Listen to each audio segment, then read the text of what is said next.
সবাই টিমের জন্য দোয়া করেন আর টিমের সাথে থাকেন আর ইনশাআল্লাহ আমরা 3 পয়েন্ট। শেষ ভালো যার সব ভালো তার অনুশীলনেও সেই মন্ত্রের ছাপ। বিষণ্ণতার চোখ রাঙানি পাশ কাটিয়ে নতুন উদ্যমে লড়ছে বাংলার ফুটবলাররা। ভুটানের সাথে প্রথম ম্যাচ জিতলেও কিছু কমতি ছিল পরিষ্কার। তাই ভুটান বধের মিশনে মরা নদে জলের স্রোত আনতে এটাকেই মনোযোগী হতে হবে ফাহিম মোরসালিনদের। কাবরেরার কারিশমার কার্যকারিতা এখন অনেকটাই প্রমাণিত। লড়াই করছে বাংলাদেশ, সে কথাও মিথ্যে নয়।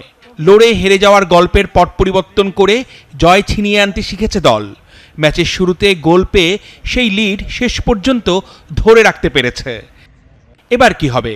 দাপুটে ফুটবল খেলে ভুটানের বিপক্ষে বড় জয়, নাকি পাহাড়ের বুকে দাঁড়িয়ে নিয়তির নির্ভরতা? ভুটান আমি বলবো ফার্স্ট ম্যাচ ওরা অনেক ভালো খেলছে, তারপর ওরা 3-4টা প্লেয়ার মিস করছে।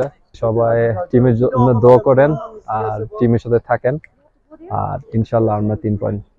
তো আমাদের কিছু অ্যাডজাস্টমেন্ট ছিল আজকে ট্রেনিং, আমরা মূলত মিটিং এ এবং ট্রেনিং এ আমাদের কিছু অ্যাডজাস্ট করেছি, কিভাবে আমরা প্রেসিং এ যাব, কিভাবে আমরা ব্লকটা করব এবং কিভাবে আমরা আমরা আমরা অ্যাটাকে যাব এবং আমরা তাদের যে দুর্বল সাইডগুলো আছে যে সাইডগুলো কিভাবে আমরা সেই কাউন্টারে আমরা সেই স্পেসগুলোকে কাজে লাগাবো, মূলত এইগুলো নিয়ে কাজ হয়েছে। স্টেডিয়াম জুড়ে সিংহভাগ ভুটানির দেশে প্রবাসী বাংলাদেশিরাও থাকবেন।